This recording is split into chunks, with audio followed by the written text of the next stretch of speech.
Buenas tardes con todos. Mi nombre es Néstor Salcedo Vargas, soy médico neumólogo del Hospital Hipólito Unanue. El día de hoy vamos a hablar un poco sobre lo que es el tratamiento de la tuberculosis pulmonar. Son bastantes esquemas diferentes, pero antes vamos a dar algunos bosquejos del porqué del tratamiento de la tuberculosis con ciertas características comparado con otros tipos de bacterias o bacilos. Podemos decir que de alguna manera el tratamiento de la tuberculosis tiene dos etapas, una etapa prefarmacológica y una etapa muchas veces no farmacológica, en la cual teníamos que los pacientes, antes de la etapa prefarmacológica, los pacientes se curaban simplemente porque tenían pues un lugar de reposo donde tenían una buena alimentación, descanso y buen clima, los famosos sanatorios antiguos, ¿no? Tanto en Europa, que acá en el Perú también se dio uno que quedó en Jauja, y que de alguna manera había una cierta tasa de curación bastante baja, pero algunos llegaban a curarse, ¿no? Incluso ahora podemos ver pacientes que vienen muchas veces de la sierra con unas lesiones tipo secuelares y que ellos de alguna manera dijeron que tuvieron un tiempo con tos y nada más pasó, ¿no? Entonces, es posible que la tuberculosis se pueda curar sin fármacos, pero va a depender mucho de la cuantía de los bacilos y también de la respuesta inmunitaria del paciente, ¿no? Cada ser humano es diferente en su respuesta. Pero la era farmacológica para la tuberculosis se inició pues con el descubrimiento del bacilo, ¿no? Robert Koch en 1891 intentó hacer una especie de vacuna, pero al final de cuentas salió lo que es la tuberculina, que es una respuesta inmunodérmica. Y ya pasando muchos años después, en el año 44 y 46 aparecieron poco a poco los diferentes fármacos, así tenemos el primer fármaco fue de tipo ampolla, la streptomicina, y luego el PAS, que tenía las características pues de producir muchas veces muchas reacciones adversas, ¿no? Y poca aceptabilidad de los pacientes porque tenía sobre todo lo que era intramuscular pues era diario y era muy doloroso, y el ácido paramino salicílico pues era bastante gastrolesivo, ¿no? Pero de alguna manera ya se iban apareciendo los diferentes fármacos y veían que la asociación de dos fármacos conllevaba incluso a tasas de curación del 70%, y era bastante alta para esos años, ¿no? Y así sucesivamente iban apareciendo nuevos fármacos. En el año 51 la isoniazida, luego el año 68 el etambutol, y por aproximadamente el año 80 la rifampicina asociada con la piracinamida, ¿no? En todo este lapso de tiempo que iban apareciendo nuevos fármacos y nuevos esquemas, lo que se fue viendo es que los diferentes fármacos eran mucho más efectivos, eficaces para erradicar el bacilo de la tuberculosis. Actualmente lo que se hace, si bien hay esquemas, pero con la aparición de la resistencia, lo que está haciendo, tratándose de hacer es un tipo de tratamiento individualizado, ¿no? Dependiendo a qué tipo de resistencia son los bacilos que tenga cada paciente.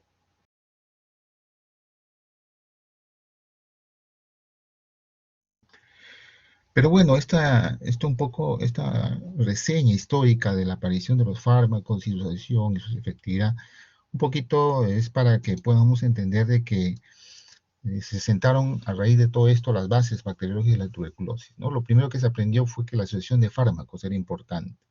No uno, dos, tres, sino hasta cuatro fármacos, ¿no? Y eso, de alguna manera, se veía que evitaba la aparición de resistencia, ¿no? La resistencia a los mutantes naturales que cuando había mucha carga bacilar, sobre todo en zonas cavitarias, había la posibilidad que pueda generarse por forma natural mutantes resistentes. Entonces, asociando fármacos, se lograba una mejor efectividad. Otro principio es que el tratamiento, prolongarlo, el tratamiento era también importante porque permitía la acción sobre todo de las poblaciones bacilares, de las diferentes poblaciones bacilares que tenía el bacilo de tuberculosis en una persona, ¿no? Sobre todo a nivel pulmonar. Y cada lesión pulmonar tenía ciertas condiciones metabólicas que permitían un desarrollo de diferente velocidad de crecimiento de los bacilos.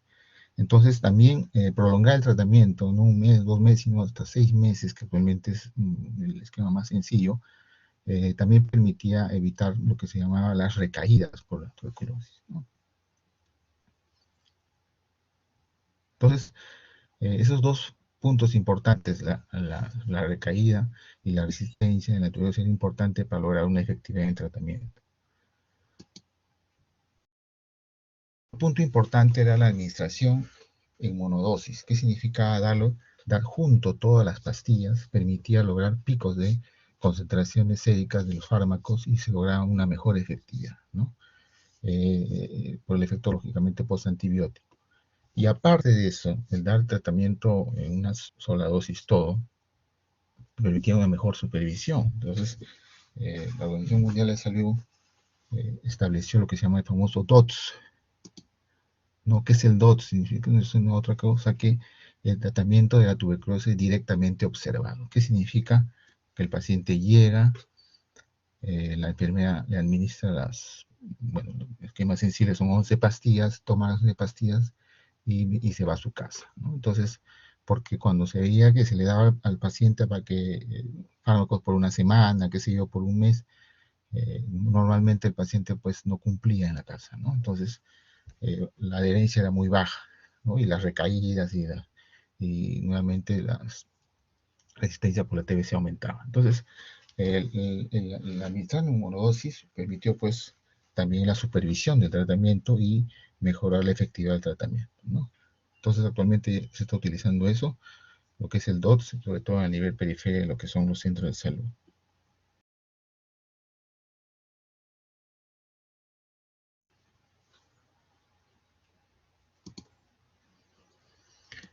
Esto de lo que es el tratamiento prolongado de las diferentes poblaciones bacilares, más o menos hablando un poco de lo que es poblaciones bacilares en sus diferentes estadios, podemos agruparlo en cuatro grandes grupos, ¿no? Las poblaciones bacilares extracelulares, ¿no? Que pueden ser propiamente en el parénquima pulmonar y en las cavidades, ¿no? Las poblaciones bacilares en el intracelular, ¿no? Mayormente en los macrófagos, y los bacilos mayormente anidaban a nivel intracelular de los macrófagos. El calcio, que viene hacia la parte del tejido desvitalizado, que también tenía una cierta forma de metabolismo y pH, y los nódulos fibróticos mayormente que aparecían ya después de que pasara la tuberculosis, unas secuelas calcificadas, fibróticas, donde de todas maneras se encontraba determinados tipos de cuantía de bacilos, en otras palabras, carga bacilar de diferentes proporciones. Por ejemplo, a nivel lo que es cavitario o parenquimal, se encuentra aproximadamente de 10 a la 8 a 10 a la 12 bacilos de la tuberculosis, ¿no? Por lo tanto, en esa formas cavitarias donde hay bastante tensión de oxígeno, se logra que el bacilo tiene su mejor eh, posibilidad de multiplicarse y dividirse, por eso se encuentra en esa cantidad. En el intracelular es un poco menos, 10 a la 5, al igual que en el calcium, pero con diferentes tipos de medios que lo rodean. Entonces, y a nivel de nódulo firótico, pues ya prácticamente se encuentra pocos bacilos, ¿no? Mínimamente de 10 a la 3. Pero esto es más o menos para que ustedes entiendan que cuando vemos un paciente con tuberculosis, vamos a encontrar diferentes tipos de lesiones pulmonares en diferentes metabolismo, ¿no? ¿Y esto por qué es importante? Porque justamente determinados fármacos actúan en determinados tipos de lesiones, ¿no? Entonces eso también es importante saber. En este esquema podemos ver, por ejemplo, que a nivel intracelular la piracinamida actúa muy bien contra el bacilo de la tuberculosis, ¿no? Es uno de los fármacos que actúa intracelularmente. Si bien es cierto, la isoniazida y la rifampicina también ayudan, pero la piracinamida a nivel intracelular, sobre todo a nivel de los macrófagos, donde hay un metabolismo lento y persistente, actúa mucho mejor. A nivel extracelular de caverna, donde hay mayor cantidad de división, multiplicación de los bacilos, la isoniazida es el bactericida por excelencia, ¿no? Apoyada por el etambutol y lógicamente por la rifampicina, pero la isoniazida es la más importante a ese nivel. Perdón. A nivel extracelular, calcium propiamente, ¿no? Lo que ya es un tejido desvitalizado, la rifampicina es la que actúa mucho mejor que los otros fármacos, ¿no? Entonces, es por eso que cuando se da tratamiento de la tuberculosis, se asocian diferentes fármacos que actúan a diferentes niveles, ¿no? Y un poco ustedes se preguntaban, doctor, y a nivel de nódulo fibrótico calcificado prácticamente ahí ya no actúa ningún fármaco, simplemente viene a ser la representación del aislamiento que haya hecho el organismo al bacilo de tuberculosis y esos nodos clasificados pueden quedar para toda la vida mayormente, ¿no? Y en raras excepciones a veces eclosionan estos nódulos y nuevamente la TBC se activa. Por eso que habían investigadores que decían, en realidad nunca nos curamos la tuberculosis, simplemente quedan los bacilos durmientes, ¿no? Pero con el tratamiento lo que se logra es pues, evitar la gran cantidad de bacilos que se están multiplicando, ¿no? Y pues lo que, en conclusión, los neurofióticos es realmente la formación va a depender mucho del sistema inmune y cómo esté el paciente, ¿no? Su nutrición, etcétera.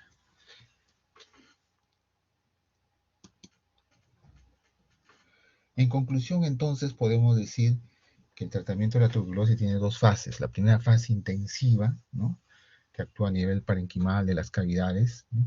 Ahí donde se utilizan entre los 4 fármacos. La idea es bajar la carga vacilar, la mayor cantidad de carga vacilar. Y una fase de mantenimiento, ¿no? Donde actúan mayormente los fármacos a nivel intracelular, los macrófagos o a nivel del calcio, ¿no? La idea es no solamente bajar la carga vacilar, sino lograr llegar a todos los bacilos que están en diferentes estadios y de esa manera mejorar la efectividad del tratamiento. Entonces, una fase intensiva y una fase de mantenimiento de la característica del tratamiento de la TS. Vamos a hablar un poquito sobre las normas técnicas dadas en el año 2018 y del 2013 al 2018 se ha modificado, pero básicamente lo del 2018, que está vigente ahorita por el Ministerio de Salud. ¿Cuáles son las características? Los fármacos contra la tuberculosis los ha agrupado en este protocolo del MINSA en 5 grandes grupos. El grupo 1 son los agentes orales de primera línea, los más conocidos, ¿no? Los 4, isoniazida, rifampicina, piracina, etambutol. En el grupo 2 los ha agrupado todo lo que son inyectables, mediante aminoglucósidos, la canamicina, micacina, streptomicina, capreomicina. En el grupo 3 tenemos las fluoroquinolonas, fármacos muy importantes contra la TBC. A la cabeza Cipro, ya ha dejado de usar muy poco, más se usa levofloxacina y moxifloxacina. Y en el grupo 4 tenemos los agentes orales de segunda línea, también bacteriostáticos, etionamida, cicloserina, paz, ¿no? Ácido salicílico. Y en el grupo 5, agentes con eficacia todavía en comprobación, que ya actualmente han sido comprobados, como es el linezolid, la tirosidamida, que son los fármacos últimos que estoy utilizando para resistencia. Tenemos el imipenem y la estatina, que se pone endovenoso, la moxiclavulánico, que es bioral, la clofazimida, que es un fármaco antituberculoso antiguo, que nuevamente ha retomado su actividad. La beaquilina de la manit son los dos últimos fármacos actuales contra la tuberculosis y el meropenem, ¿no? Que se da por vía endovenosa. Entonces, esto es un poco, si es cierto, esa clasificación ya está probablemente en las últimas evaluaciones y a nivel mundial se ha cambiado un poquito esa clasificación, pero se está agrupando de otra manera, pero en sí estos son los fármacos que más se utilizan actualmente contra la tuberculosis, en general, ya sea sensible o resistente. Esto es una clasificación ya de 2018 propio para tratar TBC-MDR. Ya no es un nuevo 2 como habíamos dicho en la anterior diapositiva, sino los agrupa en A, B, C, D. Pues un poco cambio de letra, pero en el grupo A, por ejemplo, han puesto ya las fluoroquinolonas, en el grupo B han puesto los inyectables, en el grupo C están los de vía oral, como la etionamida, cicloserina, linezolid, clofazimida. El grupo D es a partir de 3, D1, D2 y D3. En el D1 están los fármacos que se usan de primera línea, que es la piracina y metamutol y la isoniazida en altas dosis. En el grupo D2 están los dos nuevos fármacos, que es la bedaquilina y el de la manit. Y en el grupo D3 están pues los endovenosos últimos, ¿no? Como es el imipenem, el meropenem, el amoxiclavulánico y la tiariacida, ¿no? Entonces son clasificaciones de fármacos, si bien es cierto, un poco diferentes, pero en fin de cuentas son los mismos fármacos, pero agrupados de otra manera, ¿no? Lo importante es que sepan el nombre de los nuevos fármacos y los que está utilizando actualmente.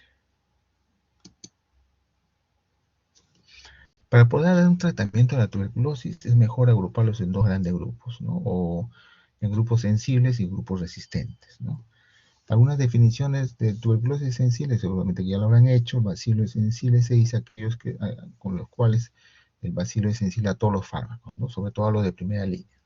Acuérdense que los de primera línea son isoniazida, rifampicina, piracinamida y etambutol, ¿no? Y a los demás fármacos. Entonces un bacilo de tuberculosis pansensible se dice. Se dice que es multidrogo-resistente cuando el bacilo es resistente simultáneamente a isoniazida y rifampicina, ¿no? El famoso TBC-MDR o multidrogo-resistente.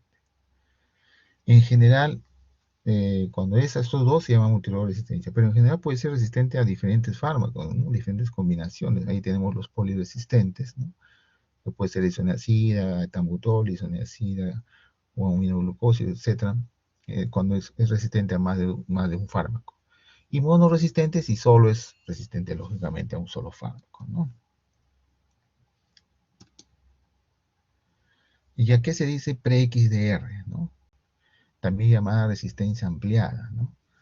Significa que es un MDR, o sea, resistente a isoniazida rifampicina, pero a la vez también es resistente a una fluoroquinolona o es resistente a un inyectable, ¿no? En este caso, algún aminoglucósido.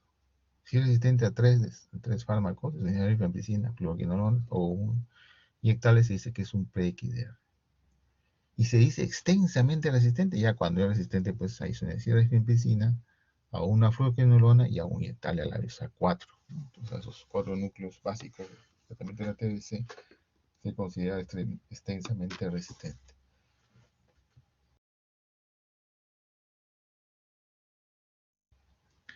Pero esta clasificación ya va a cambiar, ¿no? Porque acá tengo una diapositiva última que no está todavía, el MINSA no lo ha adoptado ahorita para la nueva protocolo de tratamiento de acá en el Perú, que probablemente lo saquen en el transcurso de estos años, por el problema de la pandemia un poco que se ha atrasado, pero a nivel mundial ya se está hablando de otra clasificación. Se está diciendo, por ejemplo, que la TBC pre-XDR es resistente a la isoniazida y rifampicina y por lo menos a una fluoroquinolona. Es un pre-XDR, parecido al anterior, ¿no? Pero en cambio la XDR, ya a nivel mundial, desde el año 2019, la Organización Mundial de la Salud dice que se considera un TBC XDR o intensamente resistente, aquel que es resistente a isoniazida, rifampicina, fluoroquinolona, y agregando a los nuevos fármacos que se está usando, ¿no? La bedaquilina y linezolid. Imagínense que ya están viendo bacilos que son resistentes a estos dos nuevos fármacos, que es la bedaquilina y la linezolid, que recién en el Perú estaremos usando 2-3 años, ya está apareciendo resistencia, ¿no? De alguna manera, tan nuevos no son. Y por lo tanto, ya la Organización Mundial de la Salud está considerando que los que realmente deberían llamarse extremadamente resistentes cuando sean resistentes a estos dos nuevos fármacos asociados a la isoniazida referencia de fluoroquinolona. Actualmente esto todavía no se da estos conceptos, les doy a conocer a ustedes para que ya tengan conocimiento, ¿no? De las nuevas clasificaciones de los resistentes. Hablando un poquito de la nomenclatura, cuando vayan a ver todo lo que es el programa de TBC, van a encontrar a veces letras y números, ¿no? Importante saber que, por ejemplo, las letras son las iniciales de los fármacos mayormente, o a veces las abreviaturas de los fármacos, ¿no? Por ejemplo, HRZ, es decir, isoniazida, rifampicina, etambutol y piracinamida, ¿no? En su denominación. El número delante de las letras va a ser, le indican los meses que durará el tratamiento con estos fármacos, ¿no? Entonces, el slash de acá, ¿no? Va a ser el cambio de fase, ¿no? Acuérdense que hay una fase intensiva y una fase de mantenimiento. El número después de la letra nos va a decir cuántas veces a la semana, si es, en este caso, HR y R3, ¿no? 3 significa 3 veces por semana. Y si no tiene ninguna numeración, significa que es diario. Entonces, en conclusión, en esta nomenclatura, en este esquema, podemos obviamente interpretar que es 2 meses con isoniazida, rifampicina, etambutol y piracinamida, y se cambia de fase a partir del tercer mes, y 4 meses con isoniazida y rifampicina 3 veces por semana, ¿no? Este famoso esquema simple o para TS sensible, ¿no? Entonces un poquito que esa es la nomenclatura que se utiliza. Para los nuevos fármacos muchas veces no es una sola letra, por ejemplo cicloserina es CS, Amikacines AM, ¿no? Entonces no necesariamente es la inicial del fármaco, sino sus abreviaturas, ¿no? Viendo ya a lo que es propiamente los esquemas de tratamiento, como le decía, vamos a separarlos en dos grandes grupos, los sensibles y los resistentes. ¿A quiénes damos el tratamiento sensible? Vamos a dar tratamiento sensible, lógicamente, a aquel paciente en el cual tengamos pruebas de sensibilidad, en la cual no indique que haya resistencia, ¿no? Que sean sensibles, ¿no?, a los fármacos, o no tengan factores de riesgo para TBC-MDR. Ahorita vamos a ver cuáles son sus factores de riesgo. En esos casos daremos tratamiento TBC sensible. Pero si es todo lo contrario, si encontramos a un paciente que tiene pues prueba de resistencia a fármacos o tiene factores de riesgo para hacer tuberculosis multiresistencia, entonces en esos casos daremos los esquemas resistentes, ¿no?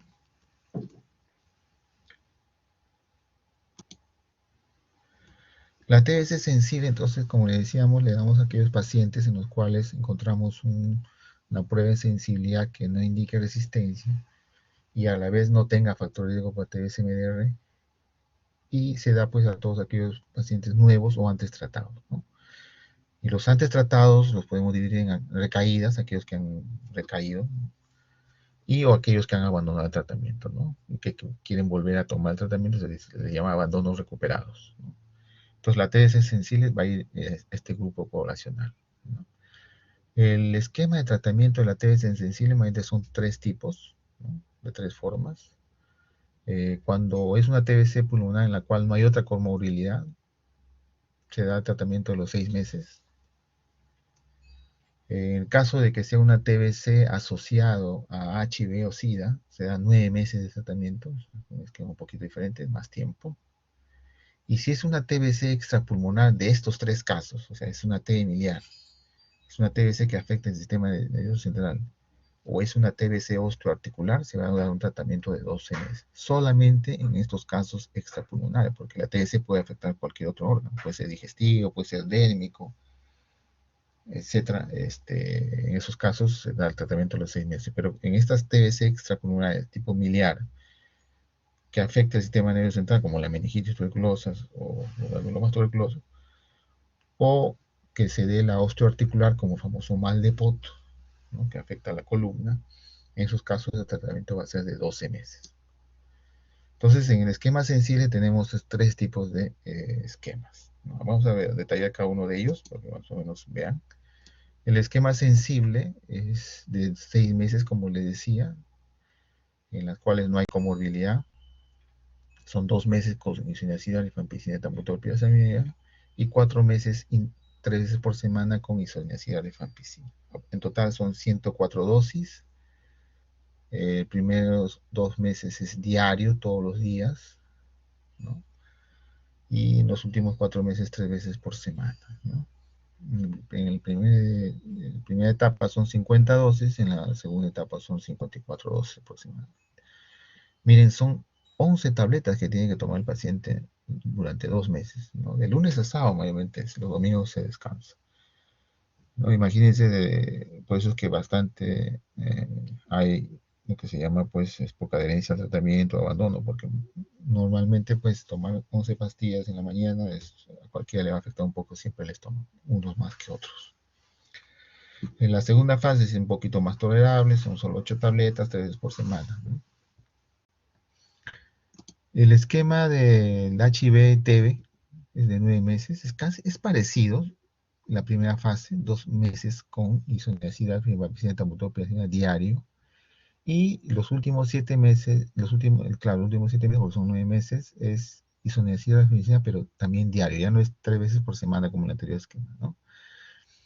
En acá se cumple más o menos como 225 dosis, porque son 9 meses, entonces pacientemente con HIV y TBC, ¿no? En estas tres extrapulmonares, como ya señalamos anteriormente, afectación del sistema nervioso miliar y osteoarticular, el tratamiento es 12 meses, es parecido también a la primera fase, casi los tres son iguales, 2 meses con isoniazida, rifampicina, tambutor, pirazidamida, y 10 meses diario con isoniazida, rifampicina, ¿no? Acordarse que en los casos de, por ejemplo, de afectación del sistema nervioso como la meningitis, o la T miliar, se consigna dentro del programa de TBC a asociar, aparte del esquema establecido, corticoides, ¿no? Corticoides aproximadamente de 1 a 1,5 miligramos por kilogramo día de la prednisona, de 2 a 4 semanas. Ahorita son 4 semanas, un mes, ¿no? También se consigna en lo que es la pericarditis. ¿Por qué? Porque la pericarditis tuberculosa, después de curarse, se engruesa el pericardio y va a producir un problema constrictivo, ¿no? Un síndrome constrictivo cardíaco que va a invalidar al paciente. Por eso que también se considera usar corticoterapia en los pacientes que tengan tuberculosis pericárdica, ¿no? Entonces, en estos tres casos, miliar, pericardio y meningitis, el programa sí consigna el uso de corticoterapia. En los otros tipos de ETS extrapulmonares y la misma TS pulmonar es un poquito controversial el uso, ¿no? Porque algunos dicen que dar córtico es bajar las defensas y el bacilo, pues lógicamente va a actuar mucho más agresivo, ¿no? Entonces, el uso de la corticoterapia, de todas maneras, en TS es siempre así controversial.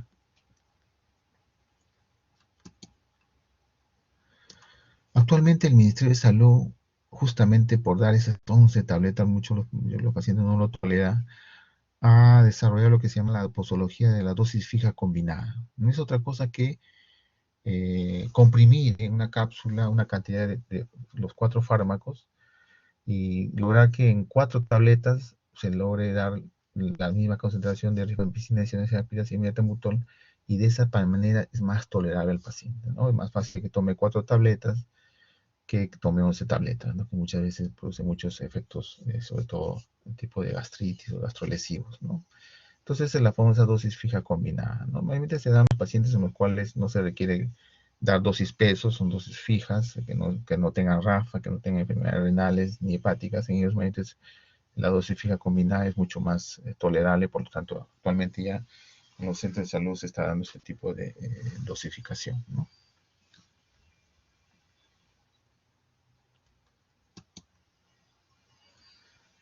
Esto es el tratamiento de TS por kilogramo de peso, ¿no? Para adultos, personas mayores de 15 años a más. La isoniazid, acuérdense que es 5 miligramos por kilogramo de peso, la rifampicina es 10 miligramos por kilogramo de peso, la piracimida va de 20 a 30, aproximadamente 25 en promedio miligramos por kilogramo de peso, y el etamutol 20 miligramos por kilogramo de peso.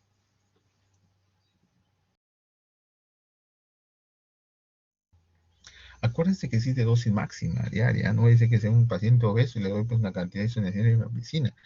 Siempre hay que ver la dosis máxima porque acuérdense que el tratamiento de todos los esquemas sensibles de la primera fase son hepatotóxicos. Hay que tener mucho cuidado en cuánto le damos a nuestro tratamiento.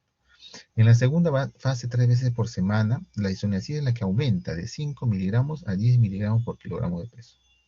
La rifampicina se mantiene igual 10 miligramos por kilogramo de peso en cuanto a la dosificación. No solo la isoniazid es la que cambia en la segunda fase, en la que es 3 veces por semana, ¿no? Para lo que son niños, y eso no es pediatría, pero es bueno que sepan por cultura, ellos como tienen el metabolismo un poquito más acelerado, son más acetiladores, etcétera, las concentraciones por kilogramo de peso en los niños es un poquito más, ¿no? La isoniazid de 10 miligramos por kilogramo de peso, la rifampicina recomiendan 15 miligramos por kilogramo de peso, la piracimida un poco más, 35 miligramos, y el etamutol siempre 20 miligramos por kilogramo de peso, ¿no? Entonces, en los niños la dosis peso por kilogramo por peso es un poquito más, ¿no? Comparado con los adultos. Esta es una tabla, es cierto, no pretendemos que ustedes lo memoricen, pero sí que lo tengan, donde nos habla sobre los diferentes tipos de fármacos, no solamente sensibles para tratamientos sensibles, sino para todos los resistentes, donde están casi todos con su dosificación, su dosis diaria, su forma de presentación por kilogramo de peso, etcétera, de las diferentes fármacos que actualmente están siendo usados por el Ministerio de Salud en el Perú, ¿no? Así tenemos el PAS, tenemos el amoxiclavulánico, tenemos el etambutol, la canamicina, la levofloxacina, etcétera, ¿no? Todo por kilogramo de peso. Que es muy importante a veces dar según el peso, porque a veces hay algunas reacciones adversas, ¿no? Para el tratamiento de la TBC resistente, En este caso tenemos 4 tipos. Decíamos que se dice TBC resistente aquel que tenga alguna prueba de sensibilidad o un antibiograma en la cual nos refleje que es resistente a diferentes fármacos. Y si es resistente a isoniazida y rifampicina, diremos que es un multidroga resistente. O en caso que no tengamos prueba de sensibilidad, tengamos algunos factores de riesgo. ¿Cuáles son los factores de riesgo que establece el protocolo de MISA, ¿no? Vamos a sospechar que el paciente sea un multidroga resistente si ha fracasado el esquema de tratamiento con droga de primera línea, BK positivo directo al cultivo al 4.º mes de tratamiento. ¿Qué significa? El paciente está tomando tratamiento el primer mes positivo, ¿no? Nosotros pensamos, vamos a ver, todavía es aceptable que el primer mes salga positivo. Seguimos dándole tratamiento, segundo mes sigue positivo, probablemente el paciente no esté respondiendo al tratamiento. Y a partir del tercer mes, si sale positivo, en algunos casos ya debe considerarse que es un fracaso al tratamiento, por lo tanto estaremos sospechando que el bacilo que tenga ese paciente es resistente, ¿no? Y si al 4.º mes sale positivo, efectivamente se declara que es un fracaso al tratamiento, por lo tanto hay que cambiarle de esquema, ¿no? ¿Qué otro caso se considera que probablemente el paciente tenga factor de riesgo para multidroga resistente? Que tenga un contacto, ¿no? Si dentro del núcleo familiar, el papá, la mamá, ha desarrollado la tuberculosis resistente, comprobada, todo con cultivo, y el hijo, o la pareja, o la esposa, también empieza a tener tuberculosis, probablemente sea la misma cepa, ¿no? Entonces, paciente que tenga un contacto confirmado con un TBC resistente, también debemos sospechar que tenga factor de riesgo para desarrollar un multidroga resistente.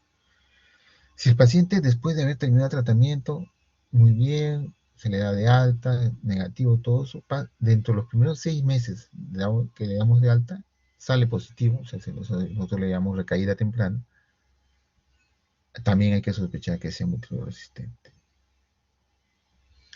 ¿Qué otro caso más? Un paciente que ya está tomando tratamiento por la segunda línea, o sea, fármaco por resistencia y recae el primer, segundo mes o de cada un año, o sea, no importa el tiempo, pero que haya estado tomando ya tratamiento para ser resistente y recaiga nuevamente, probablemente sea pues más resistente, ¿no? Aquellos pacientes también que tienen tratamientos múltiples, ¿no? Aquellos que tengan más de 2 tratamientos, ¿no? Ya está por su tercer tratamiento, entonces también debe ser considerado como un factor de riesgo para TBC mediano. Aquellos pacientes que toman en forma irregular, van a la posta un día, 2 días, dejan de tomar 2 días, no vienen, son totalmente irregulares, lo que hace esto es que se crean mutantes resistentes, ¿no? Entonces en esos pacientes hay que sospechar de eso. También consigna que aquellos contactos de pacientes fallecidos con tuberculosis también se debe considerar. Los pacientes con comorbilidades, pacientes con VIH, con diabetes, con insuficiencia renal, con tratamiento inmunosupresor, con comorbilidades, en esos pacientes también debemos sospechar que tenga multidroga resistente. Y por último estamos nosotros, los que trabajamos en salud, trabajadores de salud general, estudiantes, todos los que estamos en el área hospitalaria, estamos trabajando con pacientes, si salimos de K positivo, probablemente hay alta sospecha de que podamos habernos contagiado de resistencia, ¿no? Entonces estos son los factores de riesgo que consigna el protocolo de MISA para considerar aquellos pacientes que puedan tener multidroga resistencia. ¿Y por qué saber estos criterios? Porque no en todos los lugares hay pues un laboratorio que nos dé inmediatamente pruebas de sensibilidad para tuberculosis. Es muy complejo sacar el antibiograma para tuberculosis. Antiguamente el método convencional dura de 3 a 4 meses para saber, porque el crecimiento del bacilo es muy lento. Y los actuales cultivos de sensibilidad rápido, como que le dicen que como es el Genotype y el GeneSpec, son pues pruebas PCR moleculares que no están pues en en todas las ciudades, en todas las poblaciones. Entonces, a nivel de lo que es provincia, muchas veces al no tener estos criterios nos ayudan un poco a saber a quién le podemos dar un tratamiento, ya no el esquema simple, sino estandarizado, sospechando que sea resistente, ¿no? Y por eso que se ha creado este esquema llamado estandarizado, también transitorio hasta que llegue la prueba de sensibilidad, en la cual se ha asociado ya, se ha quitado la isoniazida rifampicina solo se ha mantenido el etambutol y piracinamida y se ha agregado una fluoroquinolona, levofloxacina, se ha agregado un aminoglucoso como la cannabicina y se ha reforzado con etionamida y ciclosamina. ¿Qué más? Se ha prolongado más el tratamiento, es de 6 a 8 meses en la primera fase, y la segunda fase sin el inyectable, todo vía pero más tiempo, de 2 a 16 meses. Por lo tanto, un tratamiento estandarizado en promedio dura de 1 año y medio a 2, ¿no? Con más fármacos, en este caso son 6 fármacos, ¿no? Entonces, ese es un tratamiento, aquí se un tratamiento analizado a aquellos pacientes pues, que, los cuales tengan factor de riesgo para TSMD y no se cuente con una prueba de sensibilidad en ese momento, ¿no? El esquema empírico, ¿a quiénes le damos el esquema empírico? ¿Qué es el esquema empírico? En realidad el esquema empírico tiene dos ítems, ¿no? Como su nombre dice, empíricamente sospechamos, por ejemplo, de un núcleo familiar a un paciente resistente, le damos el mismo esquema que ha recibido el papá, porque probablemente se ha contagiado la misma cepa, o sea, se da el tratamiento según el caso índice. Ese es el tratamiento empírico. O, o se tenga una prueba de sensibilidad rápida. Las pruebas de sensibilidad rápida, como su nombre dice, son rápidas, pero lamentablemente solo nos identifican si es resistente a isoniazida rifampicina, si es el genotype, o el GeneSpert, que es mucho más rápido, pero solo nos dice que es resistente a la inflamación, no nos dice que es resistente a otros fármacos. Entonces es un poco limitado la prueba de sensibilidad rápida, pero nos ayuda porque por lo menos ya sabemos si es resistente a la inflamación es un multidrug resistente, o si es a uno solamente a otro. Entonces para cada uno de estos casos se han hecho los esquemas, ¿no?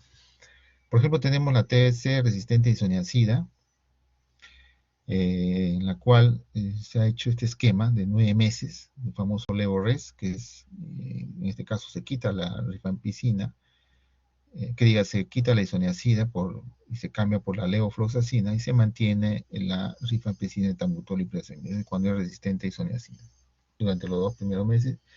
Y los últimos 7 meses ya solo se mantiene la levofloxacina con la rifampicina, etambutol y se tira la piracinamida, ¿no? Entonces, ese es un esquema de 9 meses en caso tengamos una prueba de sensibilidad rápida por genotype o GeneSpert que nos diga que es resistente a isoniazida. Cuando es resistente a rifampicina o a los dos, se da este esquema de tratamiento, ¿no? Que es parecido al estandarizado, solo que en este caso se ha agregado la isoniazida, ¿no? 5 fármacos más o menos serían 6 fármacos. Y si tenemos un genotype que es resistente a isoniazida rifampicina, es prácticamente igual al estandarizado, ¿no? Etambutol, piracinamida, levofloxacina, canamicina, reforzada con etionamida y ciclosamina. Todos mayormente en estos dos últimos esquemas, por medio de 1 año y medio a 2. Estamos hablando de 18 meses a 24 meses de tratamiento, ¿no? Un poquito hacer un hincapié, imagínense recibir ampollas por 6 a 8 meses todos los días. Es un poquito tedioso este esquema realmente. Los abandonos o la poca adherencia de los pacientes es más acentuada en estos tipos de esquemas, ¿no?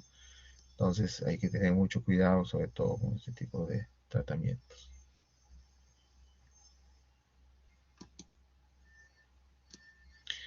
El esquema cortado justamente también salió a raíz de tardar tanto, 18 meses, 24 meses, muchas veces los pacientes lo abandonan. No es fácil recibir durante tanto tiempo fármacos todos los días. Entonces se ha creado un esquema cortado que todavía no está muy utilizado actualmente el Ministerio de Salud, pero lo consigna de todas maneras. Se da solamente a aquellos pacientes en los cuales tengamos pruebas de sensibilidad a varias drogas y que nos diga que es resistente a isoniazida, rifampicina, pero sensible a fluoroquinolona y aminoglucosa. Solo en esos casos se da este esquema acordado que dura más o menos 11 meses a 12 meses, un año, ¿no? Comparado con el otro que dura 2 años, 1 año y medio, ¿no? En esos casos lo que proponen es el esquema de la canamicina asociada a la moxifloxacina con la proteomiamida, clofazimina, piracinamida y la isoniazida alta dosis de forma diaria, ¿no? Y en la segunda fase solamente se da moxifloxacina ya sin ampollas, ¿no? Con clofazimina, piracinamida, etambutol diario. El famoso esquema cortado multidrug resistente que está propuesto en el protocolo de PCT o programa de control de tuberculosis.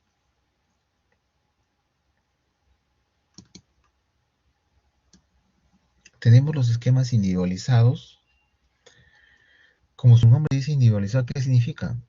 es un antiviroma propio del paciente, en el cual, por ejemplo, resistente a isoniazida, a piracinamida o de repente resistente a amilglucosis. Entonces hay que hacerle un esquema especial para cada paciente, según su resistencia, ¿no? Eh, por eso podemos encontrar ahí pacientes mono o poliresistentes, como ya habíamos hecho la definición, MDRs, que son solamente resistentes a isoniazida y rifampicina, o los famosos XDR. En general, lo que se hace en un esquema individualizado es que siempre se debe dar como mínimo 4 drogas nuevas o sensibles según la prueba de sensibilidad del antiviroma del paciente, ¿no? Asociado a otros fármacos más, ¿no?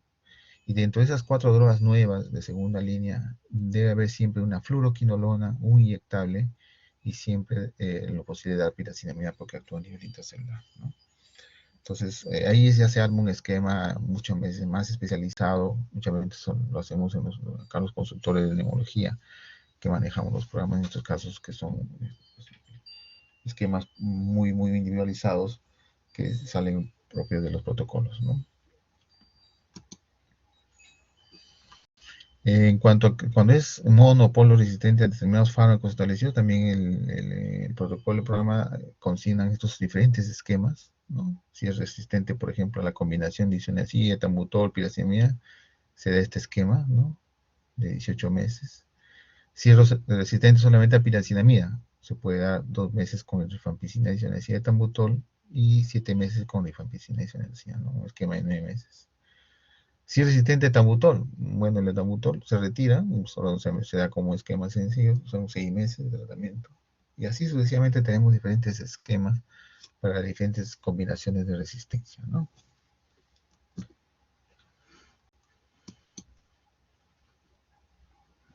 Por último, tenemos a los extremadamente resistentes. Actualmente en el protocolo 2018 del MINSA consigna 2 núcleos básicos, ¿no? El núcleo básico endovenoso y el núcleo básico bioral de la tuberculosis extremadamente resistente. En el núcleo básico endovenoso, como su nombre dice, está incluido un fármaco que se da solamente por vía endovenoso, como es un carbapenem, que puede ser el meropenem o el imipenem cilastatina, asociado al linezolid con tioriacida, ¿no? Ese en caso fuera tratamiento endovenoso. Al inicio de la XDR empezamos a trabajar solamente con puro endovenoso, ¿no? Y el problema es que pues no le vamos a estar indicando al paciente, tenemos que ponerle un catéter especial, porque el meropenem se tiene que poner un catéter endovenoso.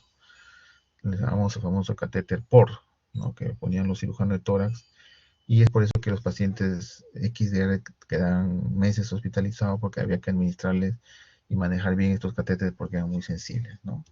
Entonces, el tratamiento del XDR al inicio fue un poquito tedioso porque se usaba justamente estos carbapenem, que es por vía endovenoso con un catéter especial llamado POR. Actualmente existe, estamos utilizando ya el núcleo básico de bioral, ¿no? Y al paciente ya no se quede hospitalizado.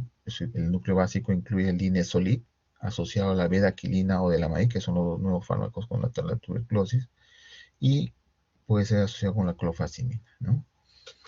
El tratamiento de la XDR-MDR dura de 1 año y medio hasta 30 meses, 18 a 30 meses, más de 2 años.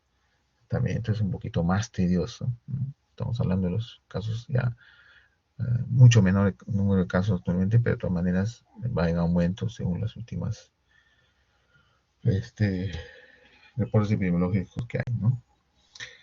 Tiene una fase intensiva hospitalaria, si es que hay vía endovenoso, luego extrahospitalaria con la colocación de catéter por, y una segunda fase de continuación o de esterilización, ¿no? Entonces, los esquemas individualizados para TSXDR pueden ser de 2 tipos, como dijimos, endovenoso o bioral.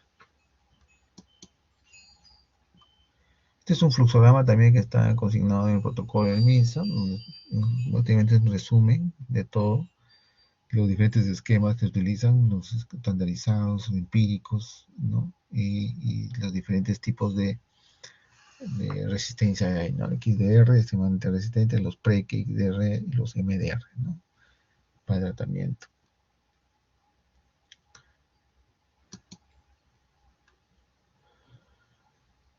Cabe mencionar que la tuberculosis este, no necesariamente o no todo es farmacológico, ¿no?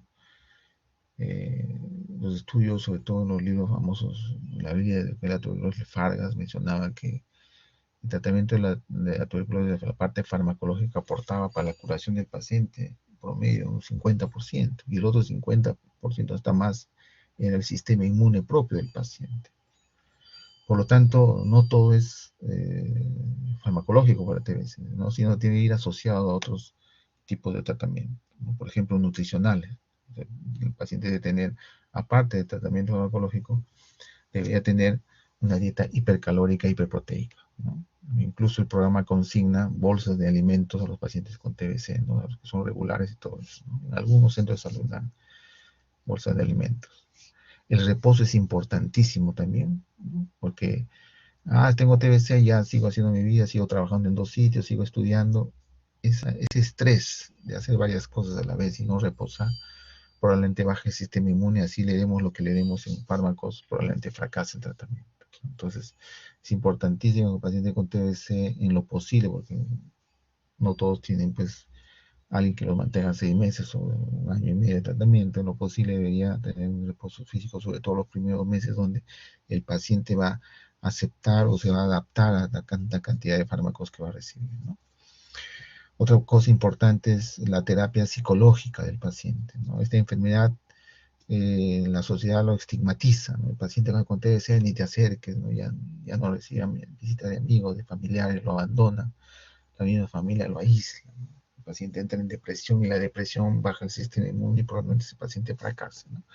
Entonces, también hay que ver la parte complementaria de una terapia psicológica en otros pacientes, ¿no? Las condiciones socioeconómicas, ¿no? El paciente recibe su tratamiento, pero igual en la casa llega y, bueno, núcleo familiar de bajos recursos, no come bien, no se alimenta, contagia más a sus familiares. En realidad, pues la tuberculosis es una enfermedad no solamente de tipo médica, sino es un problema ya sociocultural muchas veces, ¿no?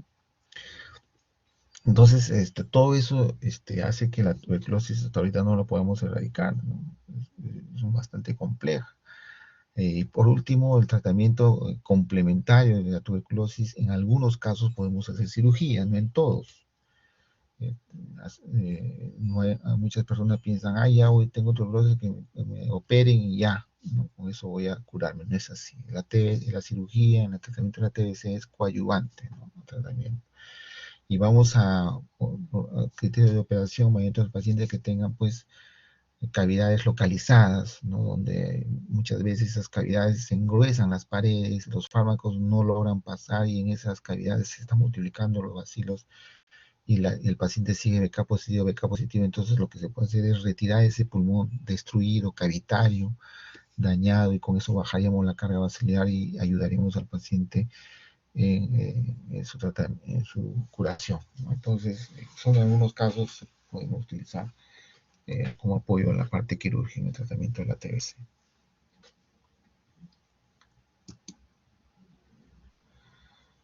¿No? Y aparte que la cirugía de la tuberculosis es bastante compleja porque hay una serie de tractos fibrosos, de adherencias, que la hace bastante compleja, que en muy pocos lugares y sobre todo el cirujano de tórax tienden a operar a estos pacientes, ¿no?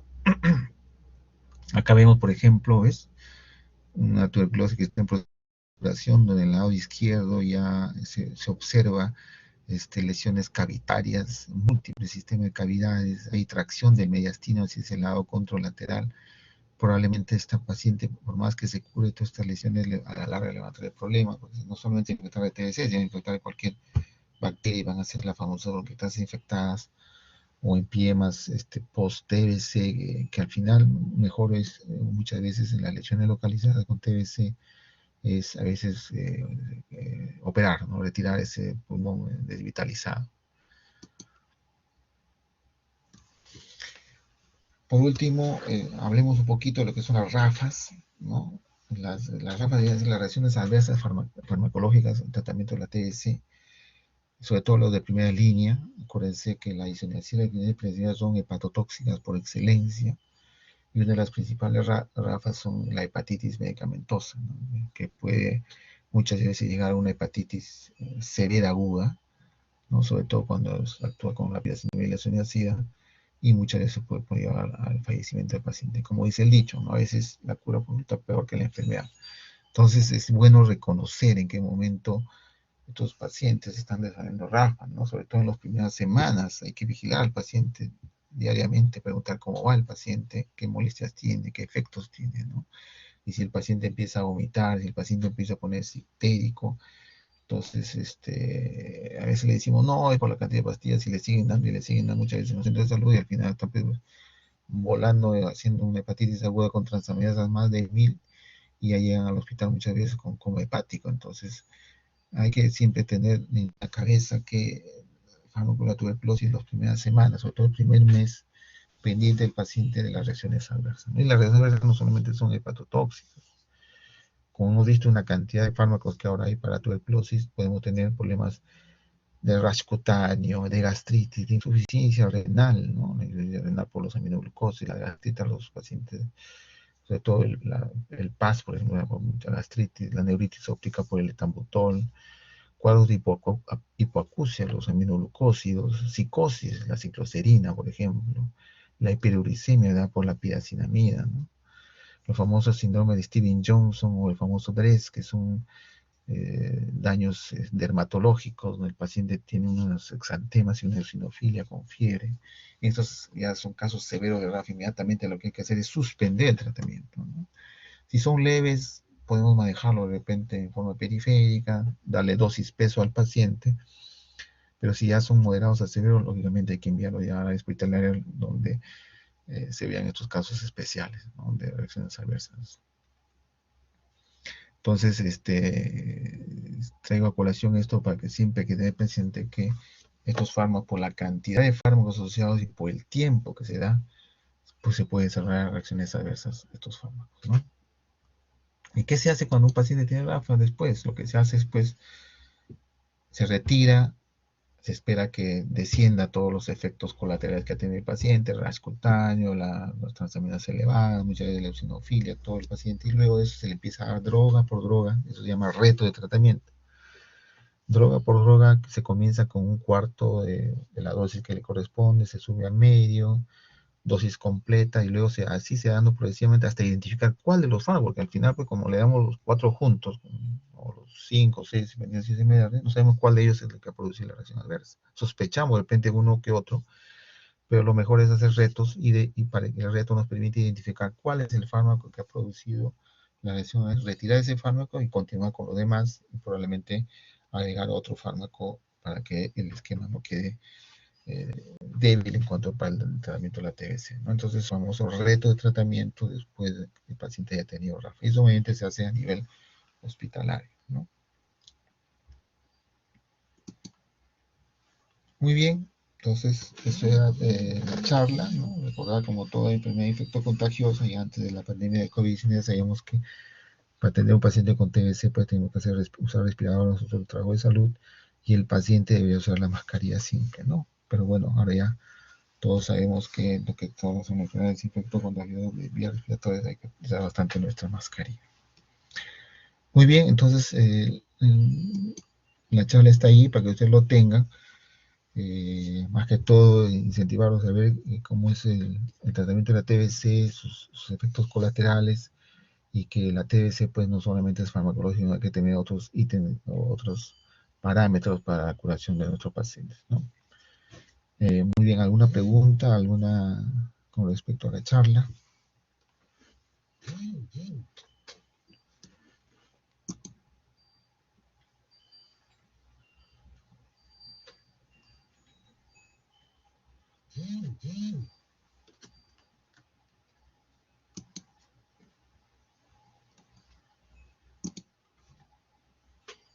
Sí, Bélgica, te escucho. Sí, doctor. Bueno, Buenas tardes. en caso de que el paciente haga una reacción adversa a los fármacos antituberculosos, se los retira, pero más o menos cuánto tiempo y después de cuánto se los tiene que volver a reintroducir.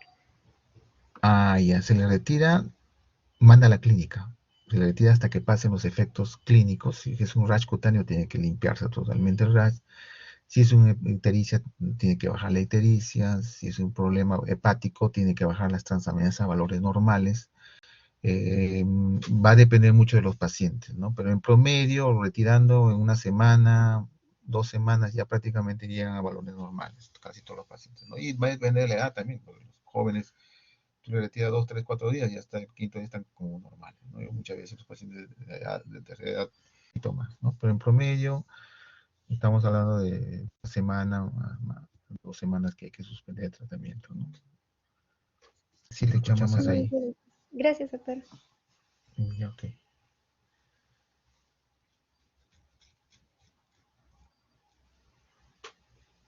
Mm, Doctor, sí, sí, doctor, yo tengo una Saraí, pregunta. Sí, sí, Saray. te escuchamos. Acerca del tratamiento del VIH con la tuberculosis, ¿al paciente se le da sus antirretrovirales en este tiempo o solamente se les da el tratamiento de la tuberculosis?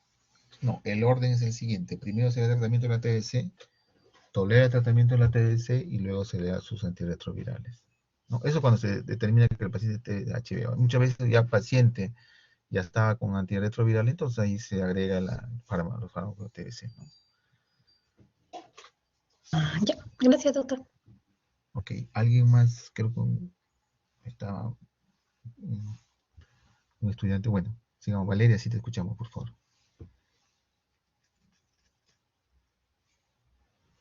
Valeria, creo, quería preguntar.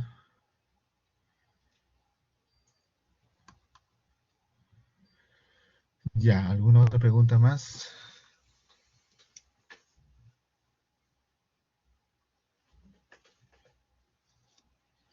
Sí, te escuchamos, por favor. Sí, doctor, otra pregunta. ¿En qué pasaría si, por ejemplo, un paciente con TBC está recibiendo su tratamiento? Podría ser el esquema sensible, pero después, durante el tratamiento contrae VIH. ¿Qué se debería hacer? Ah, ya. En esos casos, lo que se hace, se prioriza la TBC. Prioritariamente se prioriza la TBC. Si contrae el HIV, probablemente lo que va a pasar en infectología. Infectología tiene que dar el estadiaje, ¿no? Según CD4, etcétera. Y ellos empiezan a empalmar el antirretroviral, ¿no? Pero si hay alguna reacción adversa, porque imagínense tomar tratamiento de TBC 11 pastillas más los antirretrovirales, imagínense al día cuántas pastillas toma el pobre paciente, ¿no? Entonces hay muchas veces existe lo que es después el abandono de tratamiento, ¿no? Y lo que es la poca adherencia. Entonces siempre se prioriza la TBC porque los pacientes con TBC, sus primeros factores o su mortalidad es más por TBC, ¿no? En la mayoría de los casos, ¿no? Ah, ya, doctor, muchas gracias. Ujú. Muy bien, chicos, si no hay más preguntas, les agradezco su atención, sobre todo después en estas horas que es un poquito tedioso. Bien, gracias a ustedes.